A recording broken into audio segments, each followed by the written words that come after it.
Est-ce que je vole pas la place de quelqu'un? Est-ce que je suis légitime? Et puis en 2015, je fais un premier burn-out. On est 40 dans le même bateau, et donc on est 40 à s'entraider. Et puis en fait, je mets mon nez pour la première fois dans un autre projet qui n'est pas le mien, d'une autre envergure.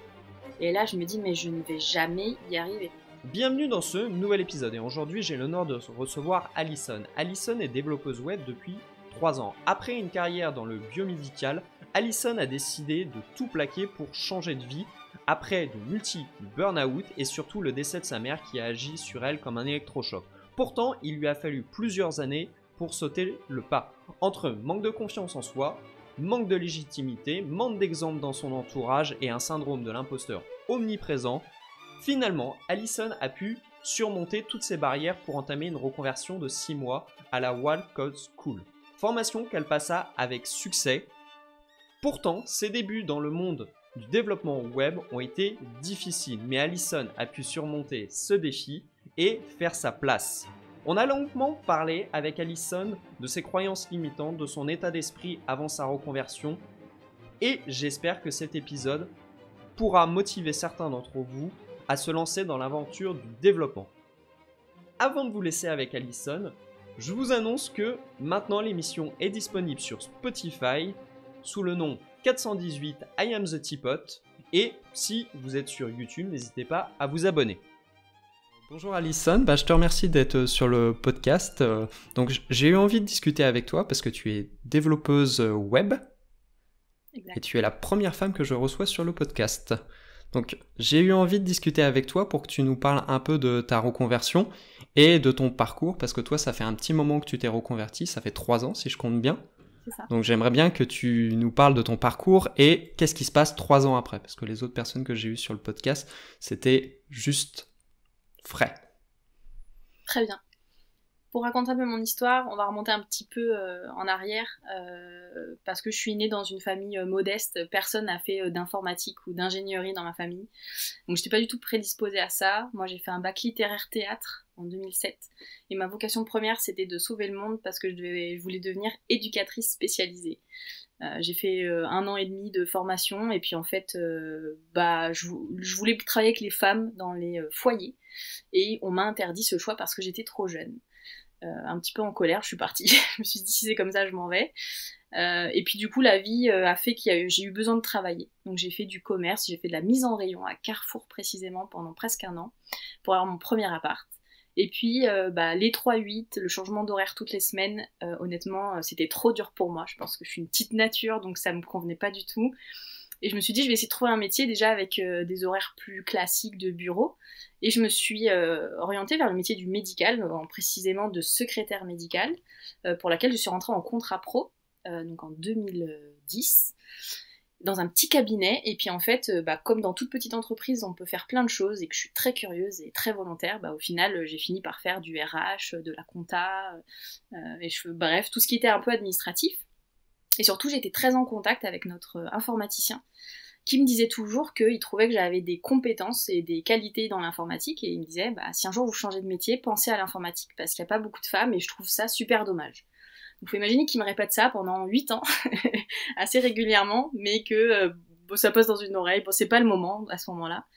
Et puis en 2015, je fais un premier burn-out, qui me vaut 4 mois d'arrêt maladie. Je finis par revenir quand même dans cette entreprise.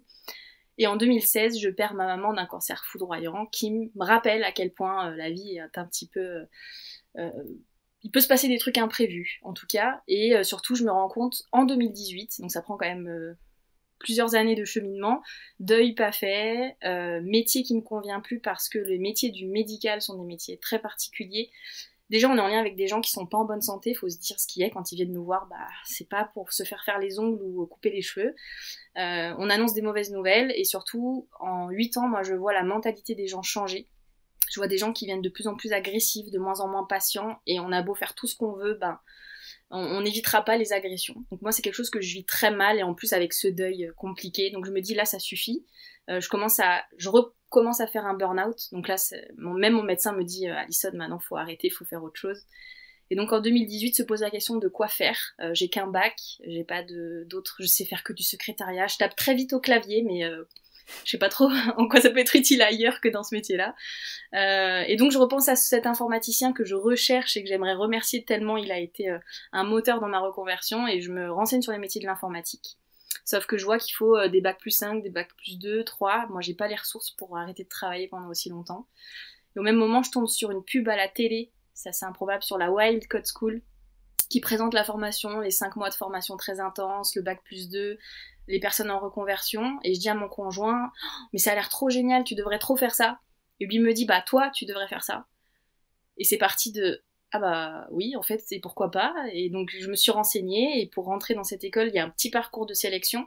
Et en fait, ça permettait de se rendre compte si j'étais capable d'apprendre toute seule, si ça me plaisait, de coder, etc. Et en fait, ça a été un vrai coup de cœur, j'arrivais plus à m'arrêter, je faisais plein de trucs, je me sentais la reine du monde à savoir cliquer sur des boutons, c'était assez fou.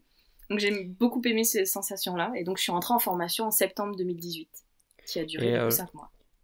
Et je reprends un truc que tu as dit au départ quand tu as commencé. Est-ce que tu pensais que tu pouvais y arriver ou pas? Parce que tu m'as parlé de ton conjoint, mais tu lui as dit que c'était à lui de le faire, et pourquoi tu t'es pas dit toi-même, bah, I can do it, quoi? En fait, quand il m'a dit, toi tu devrais le faire, ma réaction ça a été de rigoler. J'ai dit, n'importe quoi. Mais vraiment. Et il m'a dit, mais pourquoi? Ben, je sais pas. En fait, il y a quelque chose ça m'est même pas venu à l'esprit. Et c'est ce que je questionne beaucoup sur les femmes, pourquoi elles sont pas là, ou pourquoi elles sont pas beaucoup à être dans ce milieu, parce qu'en fait, même pas ça nous traverse l'esprit qu'on peut faire ce métier-là. Moi, j'avais une vision très galvaudée du métier de développeur, parce que je connaissais un peu par le jeu vidéo, je sais qu'il y a des développeurs qui travaillent sur les jeux, et pour moi, c'était des génies. Je pensais même pas que ça s'apprenait, je pensais que tu naissais avec ce langage, je sais pas pourquoi j'avais cette image-là, mais tu ne l'apprenais pas, ou alors ça prenait des années et des années d'études. Donc ça m'a paru, non, impossible, inaccessible en réalité. C'est pour ça que je l'ai pas du tout envisagé au départ. Et puis après, j'ai réfléchi, je me suis dit en fait, pourquoi ne pas le faire? Je n'ai pas trouvé de bonne raison de pas y aller, si ce n'est que j'avais la trouille. Mais la trouille n'est pas un moteur suffisant pour se dire, je n'essaie pas. D'accord. Et tu penses que tu avais aussi un manque de confiance ou pas? Complètement. De nature, je suis quelqu'un qui suis pas très sûre de moi. On peut croire l'inverse parfois, mais je me pose beaucoup de questions, je m'interroge beaucoup, je veux pas déranger, je veux pas m'imposer, est-ce que ça me convient, est-ce que je vole pas la place de quelqu'un, est-ce que je suis légitime? Donc oui, il y a aussi ces questions-là. D'accord. Et donc, une fois que tu as passé toutes ces barrières psychologiques, ça s'est passé comment? Parce que tu me disais que tu n'avais pas les ressources financières de t'arrêter de travailler, mais faire une formation accélérée de 5 mois, c'est un peu compliqué, quoi. Oui, exactement. J'ai eu la chance de pouvoir faire une rupture conventionnelle avec mon travail. Et donc 8 ans d'ancienneté me permettaient de partir avec une certaine enveloppe qui a du coup couvert les frais de ma formation. Et j'ai pu avoir aussi mon CPF, une partie de mon CPF qui a couvert aussi. Donc en réalité, pour moi, financièrement, c'était une opération blanche dans le sens où je n'ai rien sorti de ce que j'avais. Par contre, ça m'a coûté toutes mes indemnités de rupture. Donc c'était un vrai investissement. Mais du coup, c'était entre guillemets que 5 mois où j'étais au chômage. Et donc c'était ok pour moi ce sacrifice des 5 mois.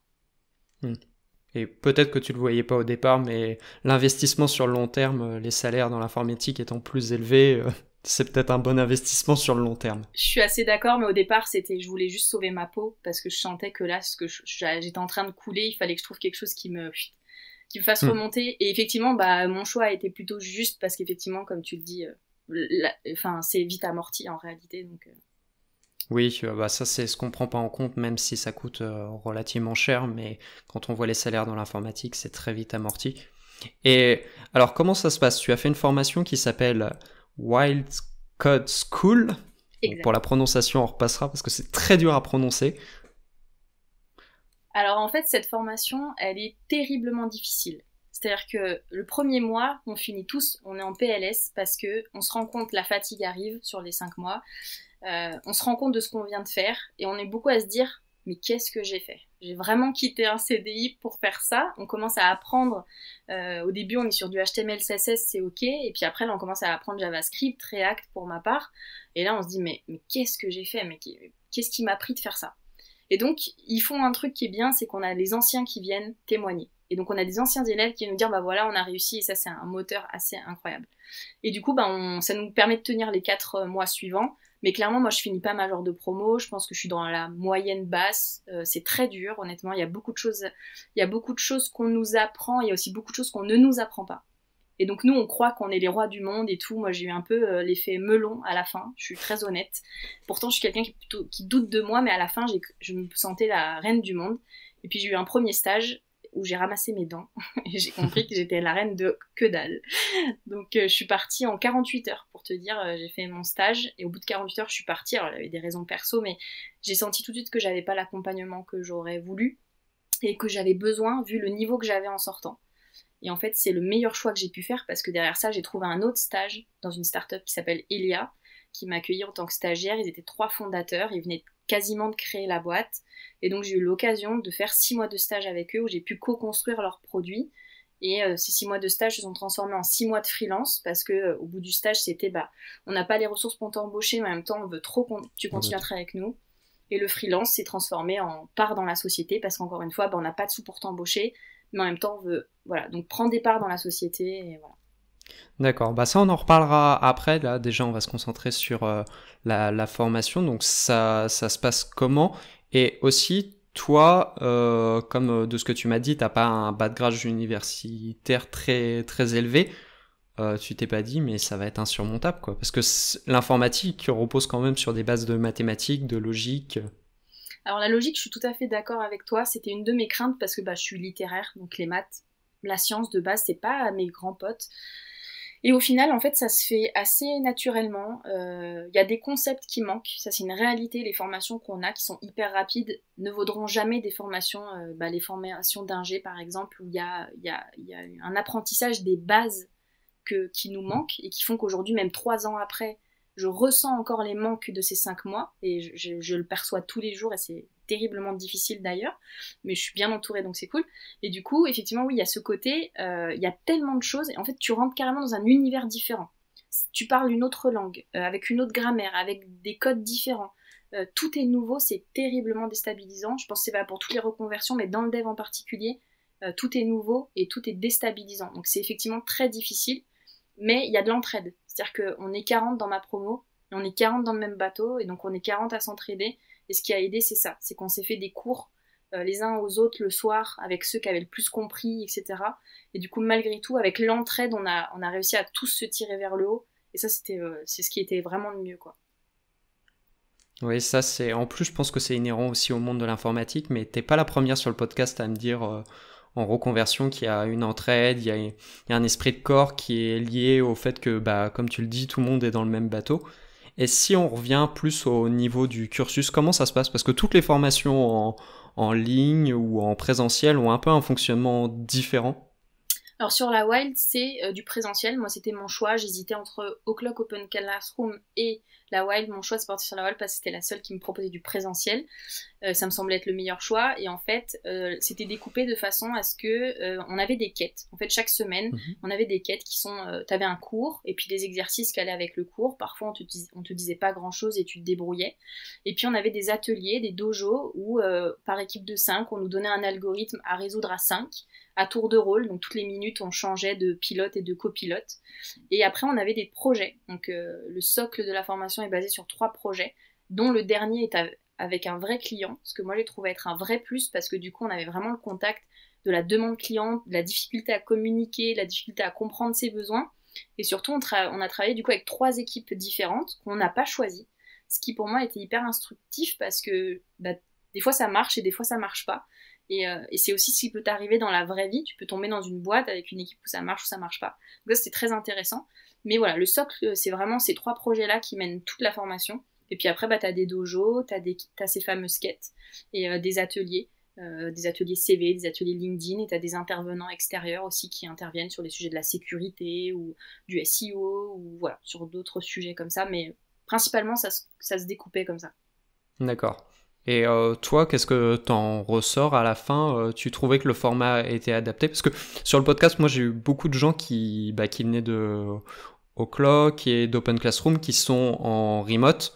Donc, toi, tu m'as dit que tu as choisi d'être en présentiel. Pourquoi tu as fait ce choix-là?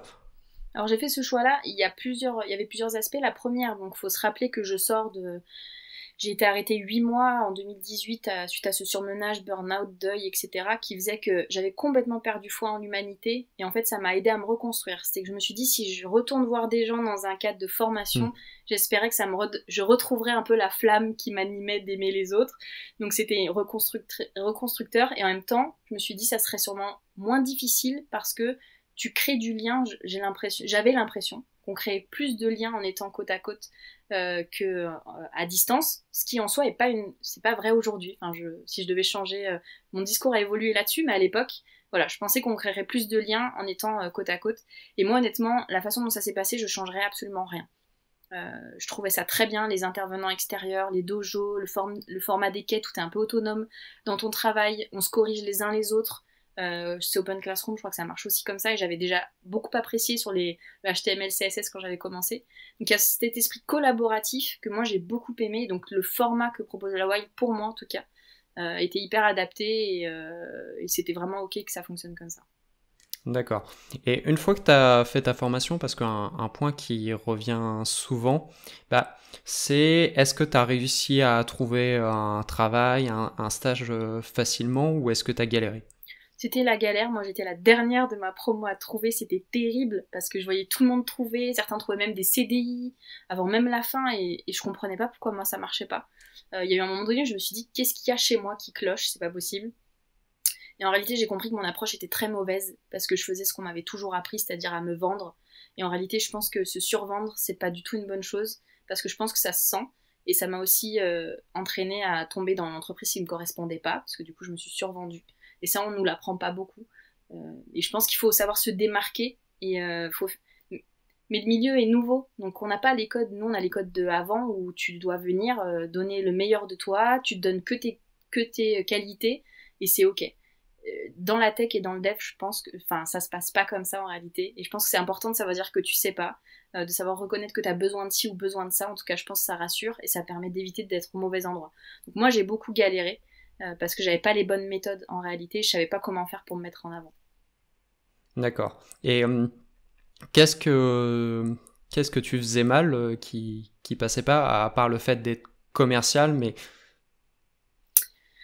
Je pense que mon CV était pas bon.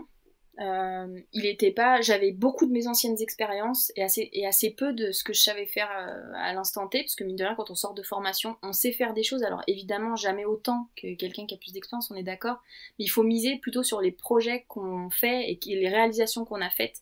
Et moi, je sais pas ce que je faisais. Donc je pense que mon CV passait à la trappe déjà tout de suite, et ensuite je ne savais pas démarcher. C'est-à-dire que moi, j'allais sur les plateformes, je balançais mon CV et puis point.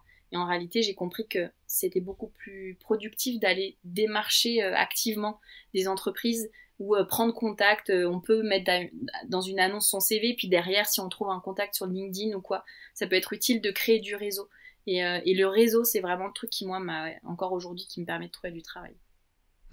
Ça, on y pense rarement. Alors moi, je le faisais beaucoup plus il y a 10 ans, mais quand je faisais mes études, ce que je faisais, c'est quand j'ai voulu chercher un stage, j'ai carrément pris alors l'équivalent c'était pas le LinkedIn, mais tu trouves les mails de n'importe qui assez facilement, et tu leur envoyais un message, tu leur dis je voudrais travailler pour vous, est-ce que vous avez un stage?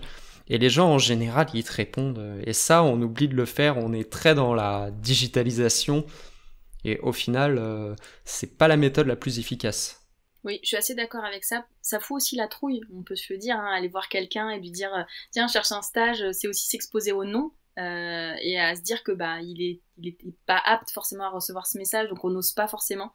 Et en réalité, je suis d'accord avec toi, souvent les gens apprécient la démarche, et même si c'est un non, souvent c'est reste bienveillant dans tous les cas. Et au mieux, tu risques juste de réussir. Donc, Ouais. Et ce qui est assez bizarre, c'est que moi, la plupart des gens que je connais qui font ça, ils ont pas tant que ça de non.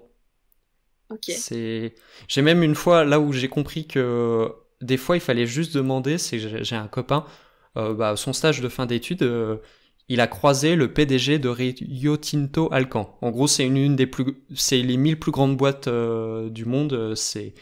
Il lui a posé la question, est-ce que vous avez un stage pour moi?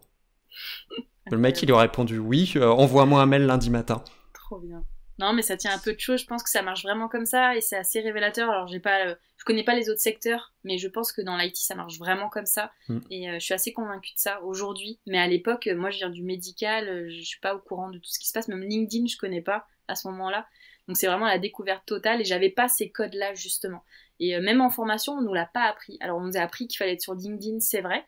Mais tout ce que tu dis là et qui paraît évident aujourd'hui, bah, on se rend pas compte que on est vraiment dans un univers qui fonctionne différemment de tout ce qu'on nous a appris et qu'il faut limite se détacher de tout ce qu'on nous a dit et voilà, faut y aller et il n'y a pas de raison d'être mal reçu. Après, je sais pas, je pense que ça peut s'appliquer aussi. Après, je suis d'accord avec toi que l'informatique a quelques codes. Rien que la façon dont tu t'adresses aux gens qui est souvent très le tu tout le temps. Mais je pense que ça s'applique un peu à tout. Donc là, au niveau CV, t'as envoyé combien de CV avant de trouver quelque chose? Des centaines? Ouais, je pense qu'on est à des centaines et aussi j'avais aussi passé quelques entretiens. C'est-à-dire que souvent, parfois j'arrivais quand même j'ai dû passer des dizaines d'entretiens. Je pense peut-être 20 ou 30 et ça s'arrêtait là. Et c'est là où j'ai compris que je me survendais trop en réalité. Et qu'est-ce qui pêchait? Ouais, c'était la partie où tu discutais avec la personne qui allait te recruter, ou c'était la partie plus technique où on va te poser des questions, ou même on te fait un test de logique? J'arrivais pas à la partie test technique parce que ça s'arrêtait à on adore votre personnalité, vous êtes hyper à l'aise, etc. Et voilà, mais vous êtes trop junior. Cette phrase est terrible. D'accord. Il y en a plein qui se reconnaîtront dans cette phrase. Le trop junior, manque d'expérience, mais ah là là, dans 2 ans, vous serez une pépite. Voilà. Bah ouais, mais en attendant, voilà quoi. Je vais pas attendre 2 ans à rien faire, donc il faut bien que quelqu'un me tende cette main. Voilà. Mais du coup, j'arrivais jamais au test technique. D'accord. Et alors, moi, c'est un point que je reproche à beaucoup de juniors et sur LinkedIn, les gens qui me suivent savent, mais pourquoi tu t'es pas constitué un portfolio, appelé ta tante Jacqueline qui a besoin d'un site web? Très honnêtement, ça m'est pas du tout venu à l'esprit. C'est-à-dire que je n'avais pas cette mécanique de me dire je suis dev, il faut que je leur prouve que je suis dev, donc il faut que je leur montre ce que je sais faire, et donc il faut que je remue ciel et terre pour faire des projets, faire un portfolio, faire des trucs pour mes potes, ou que sais-je, ou pour ma tante Martine, peu importe, mais ça m'est pas du tout venu à l'esprit, vraiment, et aujourd'hui je me demande comment ça n'a pas pu venir à l'esprit. Je pensais vraiment que c'était suffisant, parce qu'aussi c'est le discours qu'on m'a tenu. Moi en formation on m'a dit vous voilà, la formation c'est magique, etc. Vous allez être recherché, tout le monde vous voudra. Et en fait, à la fin, on arrive, on se dit ah bah en fait non, ça marche pas du tout comme ça. Non. Alors ça, non, personne ne vous attend. Et en plus, quand tu fais une reconversion, tu vas t'affronter à des gens comme moi qui ont un diplôme d'ingénieur. Exactement. Moi, je vois, quand tu as un diplôme d'ingénieur, même en junior, t'envoies ton CV 3 fois et ça suffit à condition que tu aies une expérience, mais comme tu as déjà fait des stages, c'est bon, quoi. Le plus dur, c'est de trouver le stage de 3e année ou de 4e année. Mais Et donc, tu as constitué ton CV, tu as constitué un portfolio, tu as fait comment pour avoir le déclic? Et ben en fait, le déclic, il est pas réellement arrivé, c'est-à-dire que j'ai continué mes recherches et un peu déçue et désabusée, en mode bah je comprends pas ce que je fais, ce qui va pas dans ce que je fais. Je comprends bien qu'il y a un truc qui va pas parce que ça matche pas et ça se déverrouille pas. Mais j'avais pas la piste et le truc. Et en fait, je pense que ça a été peut-être l'alignement des planètes, ou je sais pas comment on peut appeler ça, mais après c'est une rencontre avec cette start-up qui débute et avec ce CTO qui a qu'une envie, c'est de transmettre, qui a une pédagogie oufissime et qui comprend que on match très bien et qui a envie de m'accompagner, qui a envie de me faire monter en compétences. Ça lui fait pas peur qu'il y ait plein de choses que je ne sache pas. Et en fait, c'est une vraie rencontre. Donc je sais pas si c'est un facteur chance ou. Donc au final, je suis jamais allée jusqu'à cette étape-là. Parce qu'après, je suis rentrée dans cette start-up et là, après, c'était. Tout mon temps était dessus. C'était même excessif. Mais j'en faisais tellement pour essayer de rattraper ce manque que du coup, j'ai jamais fait cette démarche-là. Après, je vais poser une question un peu bizarre, mais t'as été rémunéré sur ton stage ou pas ou... Oui, j'ai été rémunérée, c'était pas obligatoire, puisque comme je suis pas étudiante, que je suis en reconversion adulte, la rémunération est pas obligatoire. Ils le savaient, et ils m'ont rémunéré les 6 mois. D'accord. Ah, moi, je pensais que c'était obligatoire à partir du moment où c'était plus de 3 mois, mais c'est que pour les étudiants. Ouais, exactement. On ne sait pas toujours, mais comme on est adulte et que nous, on perçoit du chômage, en réalité, moi, j'avais mon chômage pendant que j'étais en stage. Du coup, potentiellement, bah, il n'y a pas de rémunération, on va dire, obligatoire. Elle est soumise à la volonté des employeurs, on va dire, de rémunérer ou pas. Je te dis ça en 2019. Est-ce qu'entre-temps, ça a changé? Peut-être. Mais à l'époque, c'était pas du tout une obligation parce qu'on n'est pas considéré comme étudiant. Et on a des ressources autres, et donc, du coup, bah, il n'y a pas de nécessité. Oui, et je pense que comme tu as moins d'aide du type la CAF, ce genre de truc, Exactement. donc je pense que l'État fait son calcul à un moment ou à un autre. Mais C'est c'est ça. bon à savoir. Pour ceux qui nous écoutent, ça peut être intéressant de faire aussi ces petits calculs. Exact. Et donc là, tu fais ton stage. Donc, quel a été l'apprentissage que tu as eu en plus de ton stage? Parce que tu me disais qu'à la fin de la formation, si je comprends bien, t'as un petit niveau, mais it's not enough, c'est pas suffisant. Exactement. Bah, enfin, moi à ce moment-là, j'en ai pas conscience. Moi, je crois que vraiment, vous pompez up, voilà, ça va bien se passer. Et puis en fait, je mets mon nez pour la première fois dans un autre projet qui n'est pas le mien, d'une autre envergure. Et là, je me dis, mais je ne vais jamais y arriver. C'est quoi Mm. cette arnaque? Enfin, pourquoi on m'a fait croire que je serais compétente et employable maintenant? C'est totalement faux. Enfin, j'aurais jamais pu trouver un CDI dans ces conditions. Impossible. Ou ça aurait été vraiment de l'arnaque pour l'employeur, pour le coup. Donc j'ai vraiment vécu cette claque de mince, je suis vraiment un imposteur, ça existe, c'est moi, je suis là, et j'ai volé la place de quelqu'un. Donc c'est vraiment terrible. Et puis en fait, on est avec quelqu'un de bienveillant qui guide et qui te dit bah je vais t'apprendre, et puis on fait du pair programming. Et il se met à côté de moi, il m'explique des concepts, il fait des dessins au tableau et on passe des heures comme ça sur des trucs. Et en fait, bah, la courbe de progression, du coup, elle est immense parce que entre la formation et la réalité, il y a un gap déjà parce que c'est pas un projet créé de zéro. Donc ça, c'est une différence aussi. En formation, on crée des projets nous-mêmes, donc on Mm. part de zéro et on maîtrise tout ce qu'il y a dedans. Et encore, il n'y a pas grand-chose. Quand on arrive sur des projets réels, mon Dieu, on ne sait même plus par où prendre les trucs. C'est assez incroyable. Ouais, surtout si tu arrives à des projets qui ont quelques années, ça devient très vite des monstres.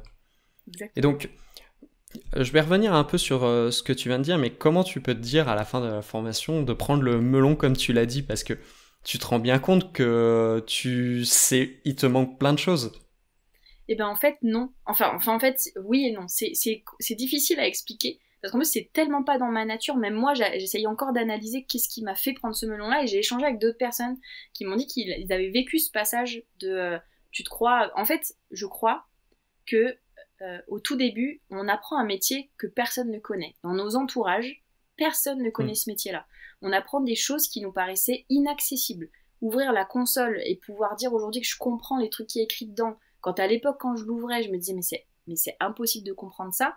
Je pense que ça donne un sentiment, entre guillemets, de toute puissance où tu te dis, ok, je maîtrise ça. Et donc, comme tu as une méconnaissance de tout ce qu'il peut y avoir derrière, et ça, je le vois chez beaucoup de juniors avec qui je peux échanger, on croit qu'on maîtrise parce qu'on ne sait pas que derrière en fait c'est le néant et que c'est infini. On croit que c'est comme un métier normal où bah si je prends l'exemple du boulanger par exemple, il n'y a pas de sous-métier, attention, hein, mais moi si je t'apprends à faire une baguette, a priori tous les ingrédients sont toujours plus ou moins les mêmes. Après à toi de mixer ton truc pour faire ta recette. Bah, dans le dev, il y a autant de recettes que tu as de boulanger et donc ça tu n'en as pas conscience au début parce que t'es qu'avec des gens de ton niveau. Donc finalement, tu te challenges comment pour savoir qu'il y a plus Mm. que ça et que ça va plus loin. Donc je pense que principalement pour moi, c'est venu de ça. Et du fait qu'on nous survendait ça aussi à l'école. C'était vraiment le côté, voilà, vous avez été sélectionné 40 parmi des milliers de personnes. Enfin, ils insistaient vachement sur ce côté-là et je pense que je me suis tombée dans le panneau. J'ai très vite déchanté, je pense que ça m'a pris 24 heures pour prendre la tape derrière la tête et me dire, ok, j'ai compris. Et elle est jamais partie. Ce Alors, doute est toujours là, mais ce qui est marrant, c'est qu'il y a le même discours dans les écoles d'ingé. c'est C'est vrai. de dire que oui.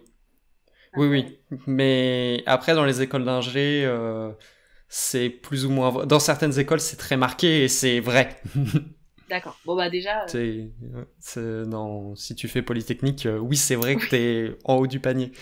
Mais clairement. ce qui est drôle, c'est que quand tu fais une école qui est de... Parce qu'il y a des classements et que tu es dans le milieu du classement, tu as aussi moins, mais tu te dis quand même que comme tu es là, tu as réussi à battre les autres.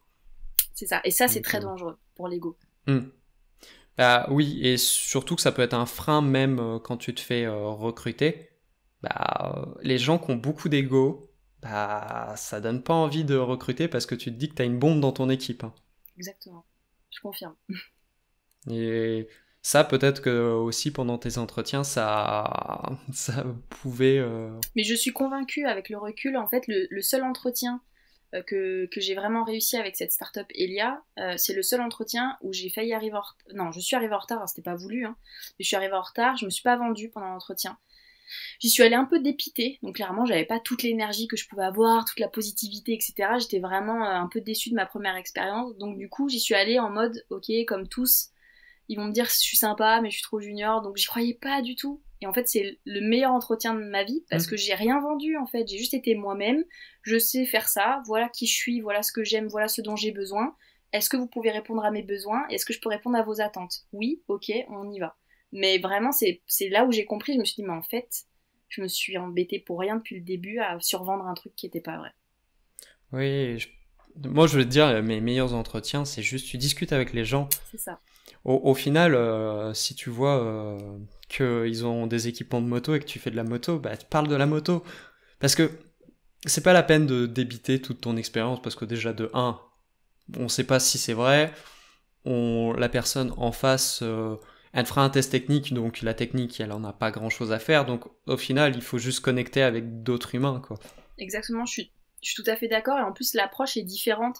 Si tu vas à un entretien en te disant que toi aussi, parce que c'est dans les deux sens, en réalité, tu viens toi aussi chercher l'entreprise dans laquelle tu vas investir ton temps et ton énergie et avec des objectifs, il faut que tu vérifies que ça va marcher. Tu vas passer 7 heures par jour au moins avec des gens. Ces gens-là, il faut quand même un minimum que ça fitte et ça va dans les deux sens. Et à partir du moment où tu comprends ça, tu dédramatises les entretiens et ça rend aussi l'échange plus facile et beaucoup plus naturel et ça évite les erreurs de casting dans les deux sens parce que finalement on a été nous-mêmes. Oui. Et donc, une fois que tu as été embauché, donc tu fais tes 6 mois de stage. Donc là, ce que tu me disais, c'est que la boîte, elle n'a pas eu les moyens de te payer, mais elle te dit, je vais te prendre en contrat freelance. Ouais, c'est ça exactement. On peut pas t'embaucher en CDD, encore moins en CDI parce qu'on n'a pas les ressources encore. Par contre, ça a bien matché entre nous et on n'a pas trop envie de te laisser partir. Moi, je co-construis un projet tout neuf, donc il y a l'excitation de je veux pouvoir voir naître ce bébé, aller plus loin. Donc effectivement, l'entrepreneuriat, c'est quelque chose qui me plaisait aussi, donc c'était un bon timing, puis ça marche rarement dans ce sens-là en général. Donc j'ai déjà ma mission freelance, et du coup j'en trouve d'autres, je fais des petits sites vitrines avec des CMS, etc. Et on tient comme ça 6 mois, où du coup ça change un peu de rythme, parce que là pour le coup c'est moi qui gère un petit peu mon temps et tout, donc ça c'est assez cool. Et puis voilà, puis on arrive au bout des 6 mois, et rebelote, ça coûte quand même cher de payer quelqu'un en freelance, même si c'est moins cher qu'en contrat CDD. Et du coup, arrivent les 6 mois où on se dit encore une fois, on peut toujours pas t'embaucher, c'est financièrement compliqué pour nous, mais on veut pas te laisser partir. Donc, est-ce que tu accepterais de prendre des parts dans la société, de t'associer avec nous? Ce que j'ai accepté de faire. Mais contre 0 rémunération par la suite. Étant donné que je suis pas salariée de l'entreprise, non. C'était un peu le deal, donc moi je gardais mes missions freelance à côté, mon chômage éventuellement, et je travaillais comme ça pour cette startup Elia. Donc moi clairement ça a été le choix du cœur, hein, je vais pas mentir, c'était vraiment le choix de la passion, pouvoir être sur ce projet-là, continuer à travailler avec ce CTO hyper formateur, voilà, c'était vraiment l'opportunité qui me convenait le plus. Donc oui, on va en reparler ensuite. Moi, il y a une question que je pense que les auditeurs ont envie de savoir, surtout ceux qui font une reconversion. Tu priceais combien? Alors moi parce que c'était eux, qui n'avaient pas beaucoup de ressources, ça revenait je crois à 100 ou 150 euros par jour. Enfin ça faisait 2000 euros brut par mois. Donc il te restait pas grand chose à la fin. Hein. Non, en fait j'avais la chance d'avoir encore l'ACRE, ce truc qui n'existe plus trop aujourd'hui. Donc du coup sur ma première année j'étais imposée de pas beaucoup, je crois 5%. Donc en réalité c'était assez intéressant sur la première année, mine de rien. Mais effectivement, c'était un prix qui était en dessous du marché. J'avais déjà regardé un petit peu sur React et Node, sur les technologies que j'avais. Et c'est effectivement en dessous du marché. C'était aussi un choix que j'avais fait pour eux, entre guillemets. Donc, c'était une façon aussi de leur rendre service, si je peux dire. D'accord, oui, c'était le choix du cœur et la partie financière était juste pas après. Pour l'instant la priorité. Ok, donc là, tu montes dans la start-up et donc t'as pas de salaire. T'as le chômage au bout d'un moment, je pense qu'en France ça s'arrête à un moment ou un autre. Es-tu encore dans la start-up? Alors en fait, je tiens comme ça 6 mois de plus. Alors ça se fait par tranche de 6 mois, c'est assez drôle, c'était pas fait exprès, mais du coup je fais 3 fois 6 mois. Donc en fait, donc ça dure jusqu'en septembre 2020. Septembre 2020, c'était ma deadline où je me suis dit, ok, à partir de septembre, si d'ici là, il n'y a pas d'autres opportunités, soit je reste en freelance, fallait que je me décide, soit sinon je trouvais un CDI. Et donc j'ai décidé de... Donc je suis toujours dans la start-up aujourd'hui, pour répondre à ta question. Par contre, j'ai gardé mes parts, mais en réalité, je suis en contrat ailleurs, parce que comme tu l'as dit, c'est pas illimité, ni le chômage et le freelance. C'était très sympa, mais je sais que je manque encore d'expérience pour être totalement à l'aise dans ce rôle-là. Et du coup, j'ai trouvé un CDI je suis un éditeur de logiciels en novembre 2020 et je suis restée 9 mois là-bas. J'ai quitté cet été pour une autre entreprise. Et du coup, je suis restée 9 mois et j'étais dev seule sur un projet. C'était un challenge, mais ça me convenait pas d'être seule. Donc j'ai décidé que j'avais envie de retrouver une équipe. Ouais, je pense sur une expérience où tu es seul, est-ce que tu progressais ou est-ce que tu avais l'impression de progresser? Alors j'ai progressé parce que c'était nouveau. Et donc le projet était nouveau, il y avait une autre logique dans le code qui était rédigé, il y avait une autre approche plus complexe, etc. Donc j'ai progressé à ce niveau-là. Par contre, non, j'ai pas eu l'impression d'avoir progressé plus en profondeur. Parce que du coup, en étant seule, j'avais personne à qui poser des questions. En même temps, j'ai progressé personnellement parce que je me suis confrontée à moi-même. Donc c'est un exercice hyper intéressant et très formateur. Mais c'est ce qui m'a aussi amené à me dire que dev seul, c'est très particulier. Je sais pas si un jour j'apprécierais de le faire. Mais je trouve qu'on perd tellement de choses à développer seul que c'est trop dommage, quoi. D'accord. Au point de vue humain, au point de vue technique? Les deux. En fait, je trouve que c'est hyper enrichissant d'être avec des seniorités différentes. Je pense que c'est pas parce qu'on est moyen junior qu'on peut pas apporter à des plus juniors que soi. Et à l'inverse, les seniors peuvent nous apporter quelque chose au même titre qu'on peut leur apporter quelque chose. Et donc cet échange-là de compétences, pour moi, elle est primordiale. Ah, ça, c'est vrai qu'on n'y pense jamais, mais on a une vision, alors qui doit être très française de l'enseignement. C'est que ça va toujours dans un sens, ça va du haut vers le bas, mais c'est pas vrai du tout. Ça va aussi dans l'autre sens. Un junior peut autant apprendre à un senior, quoi. Avec cet œil neuf, et en fait, le fait de pas être issu du milieu, quelque part, parfois on a des approches qui peuvent paraître loufoques et se dire, mais c'est improbable comme approche. Oui, parce que je suis encore un peu fraîche de l'ancien monde, des moldus, et du coup, j'ai encore un raisonnement qui est différent, et du coup, t'apportes une touche différente, et vu que l'IT ou le dev, c'est pas ton milieu de base, t'as des réflexes encore, ou des questionnements que tu te poses plus quand t'es dedans, en fait. Oui, c'est ça, c'est que tu as un point de vue extérieur et tu n'es pas corrompu par même des personnes comme moi qui ont fait des études d'informatique et il y a des trucs, c'est évident, oui, jusqu'à temps que quelqu'un dise que non. Exactement.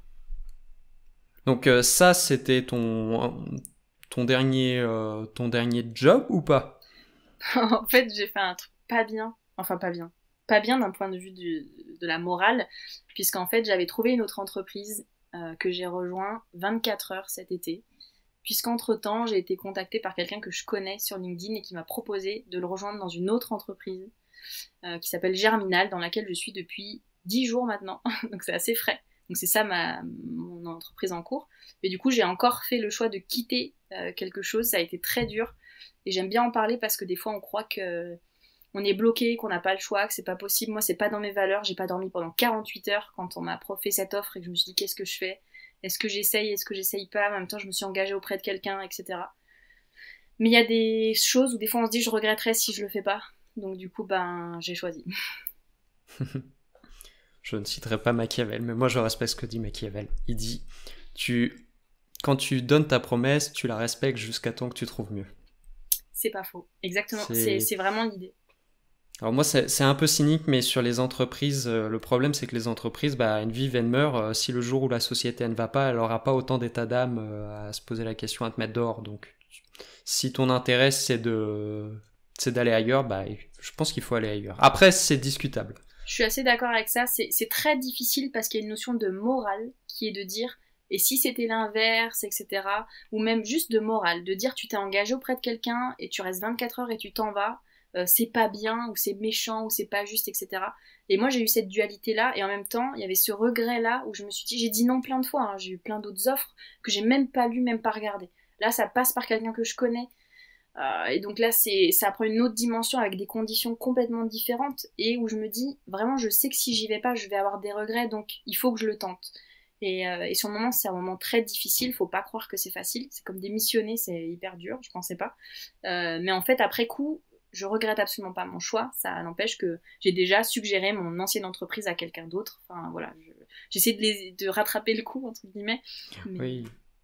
Je pense qu'il faut pas voir ça dans le sens où tu romps ta parole, mais c'est quand tu démissionnes, tu dis aux gens, bah, quand je vous ai dit oui, j'étais dans un état d'esprit, maintenant je suis dans un autre état d'esprit, restons bons amis, et même tu peux quitter une boîte qui est très bien, c'est, même quand c'est ta première expérience. Je suis assez d'accord, mais c'est pas très bien perçu. Ça, c'est un truc que j'ai remarqué, que tu démissionnes, quand j'ai démissionné au bout de 6 mois ou au bout de 24 heures, ça a été très mal perçu. Et j'ai d'autres collègues qui ont vécu la même chose, où souvent t'es le mauvais salarié, c'est pas bien ce que tu fais, on te fait culpabiliser parce que tu te rends compte dans quelle situation tu nous mets, on t'a choisi toi, on a pris du temps pour toi, on a sacrifié des trucs pour toi, et ça va que dans un sens. Et c'est très culpabilisant, alors qu'en fait, en réalité, bah non, on se sépare, bah, c'est pas grave, c'est la vie. Oui, c'est pas grave, c'est la vie, et c'est ce que je te disais, moi, quand tu regardes à la télé, l'entreprise machin va licencier 50 personnes, bah, oui, si elle le fait, c'est qu'elle a une raison, mais il n'y a pas de question de moralité dedans. Exactement. On arrive aux questions de la fin. À moins que tu aies quelque chose à ajouter, c'est le moment. Non, c'est bon, je suis prête pour les questions. Attention, c'est les questions les plus stressantes. Si tu avais à partager avec l'audience une de tes plus grosses erreurs, celle où tu te dis après coup, j'ai fait une erreur, mais j'ai beaucoup appris. Oui, ça a été quand pour Elia, donc la start-up dans laquelle je suis restée 1 an et demi, enfin je suis toujours associée d'ailleurs, j'ai participé au recrutement des développeurs. On a eu des alternants ou des stagiaires. Et on a fait un choix un jour qui s'est pas bien terminé parce qu'en fait on a fait un choix. Alors il y a eu deux choix. Un jour on a fait un choix technique et humainement ça n'a pas fonctionné. Donc ça a été très compliqué. Et d'autre côté on a fait un choix humain et pas du tout technique et ça n'a pas du tout fonctionné non plus. Et donc c'est là où je me suis dit que c'était compliqué, mais j'ai beaucoup appris dans le sens où moi je mets beaucoup de sentiments partout parce que je suis une émotionnelle. Et en même temps, je me rends compte que parfois dans le travail, bah, c'est important d'écouter aussi son cerveau et les perceptions qu'on peut en avoir. Donc ça a été une erreur d'être trop dans l'un, trop dans l'autre. Et je me rends compte que bah, être recruteur, c'est un vrai métier et c'est pas facile. C'est un vrai métier, ça je suis totalement d'accord avec toi. Et maintenant, est-ce que si tu avais une ressource à me conseiller, tu me recommanderais quoi sur ton parcours, sur un livre qui t'a plu, quelque chose qui me permettrait d'évoluer? Alors, le bouquin qui m'a... J'en ai pas lu beaucoup, honnêtement, donc c'est peut-être ce que ça fait. Mais j'ai lu... Enfin, j'ai commencé à lire Clean Code. Et en fait, c'est le premier bouquin que j'ai lu où je lisais des trucs et je disais oh, non, mais carrément, mais c'est évident. Enfin voilà, je m'effarais devant ce livre à me dire mais c'est incroyable, mais c'est vraiment ça, mais c'est exactement ça. Donc c'est un livre que moi je recommanderais parce que du coup il est hyper parlant, il est assez accessible au début en tout cas et on apprend des choses hyper intéressantes qu'on peut appliquer au quotidien et ça j'adore ce principe. Surtout qu'en plus il doit avoir plus de 20 ans. Oui, et il est toujours d'actualité je trouve. Ah, c'est que l'informatique on n'a pas inventé des trucs depuis les années 80, on n'a rien inventé de vraiment génial, c'est toujours la même chose mais on l'améliore. Exactement. Ok, et si mes auditeurs veulent te retrouver, où est-ce qu'ils peuvent te retrouver? Alors, ils peuvent me retrouver sur LinkedIn, j'y suis assez présente et je suis dans plusieurs communautés aussi de développeurs, notamment une communauté qui s'appelle Motive Her, qui est à destination en premier des femmes développeuses qu'on a co-construit avec Elvira, une collègue, où en fait on est 9 mentors femmes et on a voulu créer une espèce de cocon bienveillant où on essaie de faire de la motivation pour toutes les femmes qui se posent des questions sur ce métier. Alors les hommes sont les bienvenus et on en a quelques-uns, mais l'idée c'était d'inverser un peu les forces qu'on trouve dans les autres communautés. Il y a beaucoup d'hommes en réalité, ça parle beaucoup, ça va très vite. Donc on essaie de faire un petit cocon, mais on peut me retrouver dans cette communauté-là en particulier, parce qu'il y en a d'autres, mais c'est là où je suis le plus active, mais principalement LinkedIn et Discord, je suis dans les parages. D'accord, on mettra tout dans la description. Et ma dernière question, si je devais inviter quelqu'un, je devrais inviter qui? Elvira, celle qui a co-construit Motiver. Et elle est hyper intéressante. D'accord, bon, et ben je la contacterai et j'essaierai de la faire venir ici. Avec plaisir. Merci de nous avoir suivis jusqu'à là, vous pouvez écrire un petit commentaire, ça fait toujours plaisir, abonnez-vous, et n'oubliez pas, il y a toujours la newsletter, et on se retrouve dans 15 jours pour un prochain épisode.